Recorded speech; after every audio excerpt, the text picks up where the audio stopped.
بسم اللہ الرحمن الرحیم۔ السلام علیکم عزیز طلباء و طالبات، آپ دیکھ رہے ہیں مہر اجالا اکیڈمی۔ آج ہم پڑھیں گے نثر نگاری پر تبصرہ محمد حسین آزاد۔ تو اس سے پہلے آپ جا کر چینل کو سبسکرائب کر لیں، مہر اجالا اکیڈمی کو سبسکرائب کر لیں اور ساتھ میں لگے ہوئے بیل کے آئیکن کو پریس کرنا ہرگز نہ بھولیے گا، تاکہ آپ کو اس طرح کی نئی ویڈیوز کا نوٹیفیکیشن ملتا رہے اور آپ اس سے استفادہ کر سکیں اور اپنے دوستوں کے ساتھ بھی شیئر کریں تاکہ وہ بھی اس سے فائدہ اٹھا سکیں۔ تو چلتے ہیں اپنی ویڈیو کی طرف۔ حرف آغاز۔ یوں تو آسمان ادب پر بے شمار ماہ و انجم اپنی پوری آب و تاب کے ساتھ جلوہ افروز ہوئے، جن کی شعلہ بیانیاں قابل تحسین و ستائش ہیں۔ محمد حسین آزاد بھی ایسے ہی درخشاں تھے جو افق ادب طلوع ہوئے اور علمی ضیاء بن کر سارے جہان ادب کو منور کر دیا۔ اسلوب نگارش کی امتیازی خصوصیات۔ حالات زندگی۔ محمد حسین آزاد سن 1830 میں دہلی کے ایک معزز گھرانے میں پیدا ہوئے۔ آپ کے والد کا نام محمد باقر تھا، جن کے استاد ذوق سے بہت قریبی تعلقات تھے۔ آزاد نے تعلیم انہی کی زیر نگرانی پائی۔ عمدہ تعلیم و تربیت اور ذوق کی شاگردی نے آزاد کے ادبی مزاج کو پختہ کر دیا اور زبان شناسی کا رجحان پیدا ہو گیا۔ آزاد نے قدیم دہلی کالج میں تعلیم حاصل کی، جہاں مولوی ذکاء اللہ، ڈپٹی نذیر احمد اور ماسٹر پیارے لال آشوب جیسی عظیم ہستیاں آپ کی ہم جماعت تھیں۔ آپ کے والد محمد باقر نے دہلی سے اردو کا سب سے پہلا اخبار نکالا۔ سن 1857 کی جنگ آزادی میں ان کے والد کو بغاوت کے جرم میں پھانسی دے دی گئی۔ آزاد سن 1864 میں لاہور پہنچے۔ آزاد عرصہ تک گورنمنٹ کالج لاہور میں عربی و فارسی کے استاد بھی رہے۔ سن 1887 میں ملکہ وکٹوریہ کی جوبلی کے موقع پر ان کو ادبی خدمات کے سلسلے میں شمس العلماء کے خطاب سے نوازا گیا۔ آپ کا انتقال 22 جنوری سن 1910 کو ہوا۔ زبان و بیاں۔ زبان و بیاں کی شیرینی اور نرمی میں ان کا کوئی مد مقابل نہیں ہے اور بقول مصنف داستان تاریخ اردو آزاد کے طرز کو شاعرانہ اور عاشقانہ زبان میں بیان کیا جائے تو کہہ سکتے ہیں کہ آزاد تنہا ترادار ادیب ہے۔ ان کی تحریر کا باغ پن سچ یہ ہے کہ لفظوں میں بیان کرنا مشکل ہے، گویا یہ دل کے لیے ہے نہیں زباں کے لیے۔ موسیقیت۔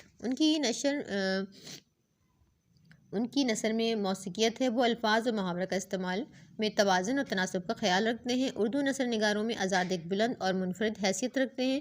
وہ ایک صاحب طرز انشا پرداز ہیں۔ ان کی تحریر میں سادگی، بے تکلفی، صاف گوئی، فارسی کی شیرینی، حسن اور خوبصورتی پائی جاتی ہے۔ آزاد کی نظموں سے ایک نیا باب کھلا اور زندگی، فرد، معاشرہ، تمدن، تہذیب و ثقافت، قومی و ملی زندگی، جذبہ حب الوطنی اور عام انسانی جذبات کو شاعری کا حصہ بنایا۔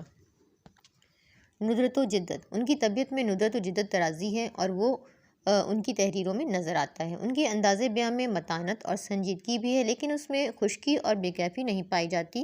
محمد حسین آزاد کا کمال فن اس وقت عروج پر نظر آتا ہے جب آپ کے انوکھے اور اچھوتے مضامین نظر سے گزرتے ہیں۔ انہوں نے نہایت انوکھے موضوعات پر خامہ فرسائی کرتے ہوئے اپنی مہارت کے معراج کو پایا ہے اور بڑی خوبصورتی سے ان مضامین کو پرکیف بنا دیا۔ زبان کی رنگینی۔ محمد حسین آزاد نے اظہار خیال کا جو طریقہ اپنایا ہے اس کی کوئی پیروی نہ کر سکا۔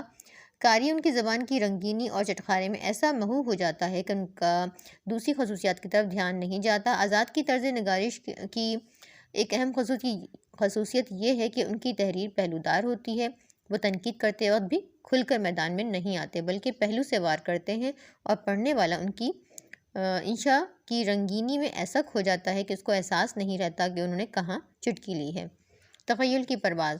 محمد حسین آزاد کی تحریریں پڑھ کر یہ بھی احساس ہوتا ہے کہ ان کی ذہنی فضا احساسات اور تاثرات سے بھری ہوئی ہے اور ان کے دماغ پر تخیل کے بادل چھائے ہوئے ہیں، اور تخیل کی یہ پرواز ان کی ہر تحریر میں ملتی ہے۔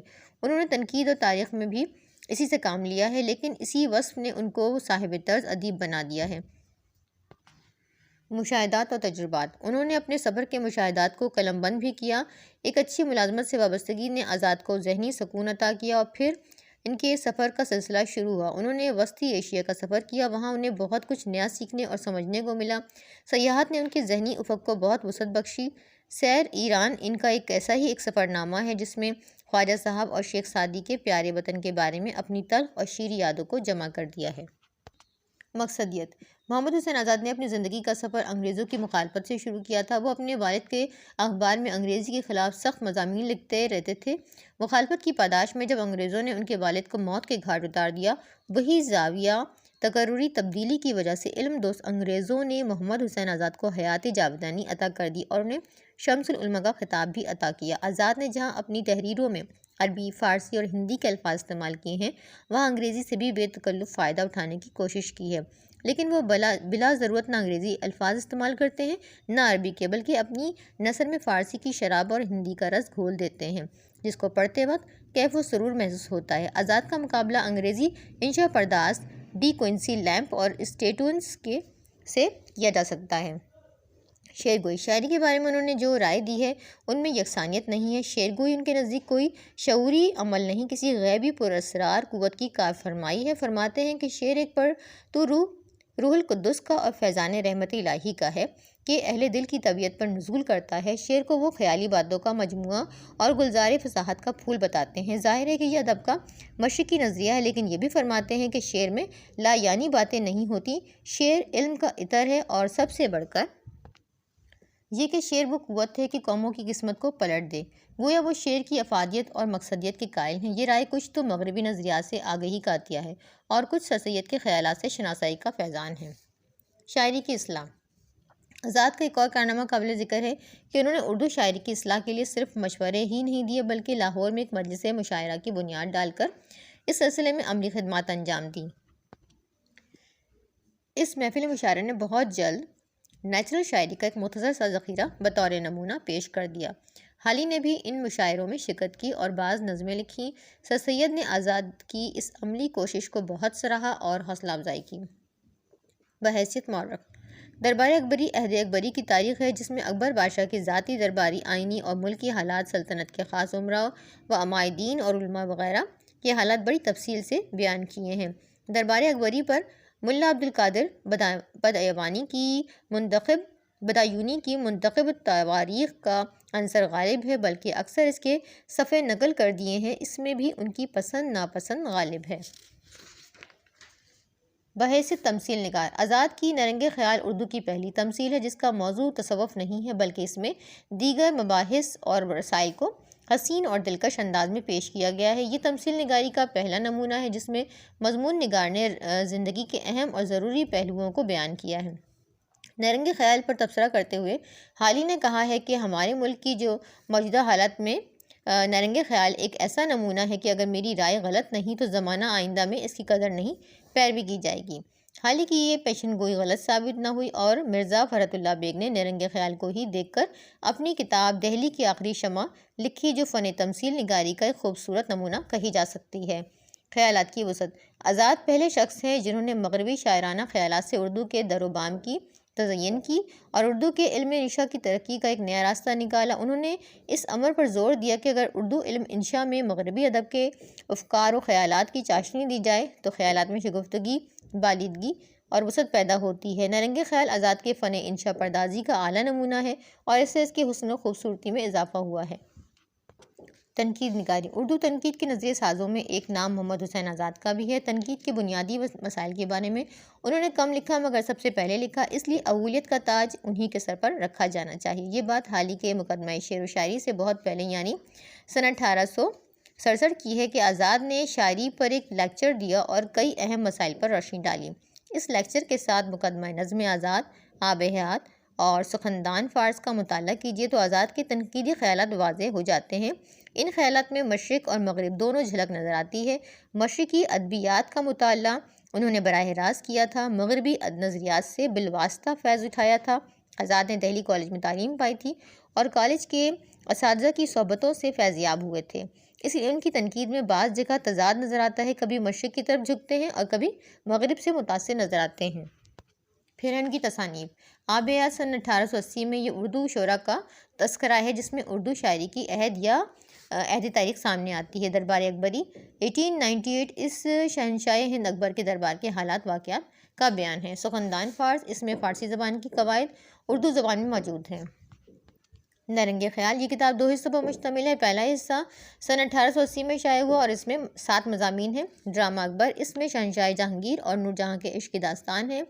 نظم دل افروز، نظم آزاد، خم کدہ آزاد، آزاد کی مشہور نظمیں ہیں، شب قدر، صبح امید، گنج قنات، وداع انصاف، حب وطن، خواب امن، داد انصاف، ابر کرم، پیاری بلی، جذبہ دوری، نو طرز مرصع، خطاب بقلم، دوستی وغیرہ۔ ناقدین کی آراء۔ بقول حالی آزاد کی بعض خامیوں کے باوجود ان کی عظمت کو سب نے تسلیم کیا ہے۔ حالی نے اس کی موت پر کہا تھا، تاریخ وفات اس کی جو پوچھے کوئی حالی، کہہ دو کہ ہوا خاتمہ اردو کے ادب کا۔ بقول شبلی، شبلی نے آزاد کو اردو معلیٰ کا ہیرو کہا ہے۔ وہ تحقیق کا مرد میدان نہیں تھا، تاہم ادھر ادھر کی گپیں ہانک دیتا ہے تو وہی معلوم ہوتی ہیں۔ بقول مہدی آفادی، مہدی آفادی نے آزاد کی بابت لکھا ہے کہ سر سید سے معقولات الگ کر لیجئے تو کچھ نہیں رہتے، نذیر احمد بغیر مذہب کے لقمہ نہیں توڑ سکتے، شبلی سے تاریخ لے لیجئے تو قریب قریب کورے رہ جائیں گے۔ حالی بھی جہاں تک نثر نگاری کا تعلق ہے سوانح نگاری کے ساتھ چل سکتے ہیں، لیکن آقائے اردو یعنی پروفیسر آزاد ایسے انشا پرداز ہیں جن کو کسی اور سہارے کی ضرورت نہیں۔ ڈاکٹر اعجاز حسین لکھتے ہیں، الفاظ کے انتخاب اور زبان کی شیرینی اور جا بجا تشبیہ اور استعارے کی گلکاری عبارت میں حسن پیدا کر دیتی ہے۔ پڑھتے چلے جائیے، طبیعت سیر ہی نہیں ہوتی۔ یہی سبب ہے کہ وہ اردو کے بڑے انشا پرداز ہیں اور ادیب شمار کیے جاتے ہیں۔ رام بابو سکسینہ کہتے ہیں کہ محمد حسین آزاد نثر میں شاعری کرتے ہیں اور شاعری کرتے ہوئے نثر لکھتے ہیں۔ ڈاکٹر احسن فاروقی کہتے ہیں کہ محمد حسین آزاد کا اردو ادب خاص طور پر اردو نظم پر گرا قدر خدمات ہیں۔ تو یہ ہماری تبصرہ کمپلیٹ ہو گیا ہے۔ امید کرتی ہوں کہ آپ کو ویڈیو اچھی لگی ہوگی۔ ویڈیو اچھی لگی ہے تو پلیز ویڈیو کو لائک ضرور کر دیجیے گا اور اپنے دوستوں کے ساتھ شیئر کرنا نہ بھولیں۔ ایک اچھا پیارا سا کامنٹ کر کے ضرور بتائیں کہ ویڈیو آپ کو کیسی لگ رہی ہے۔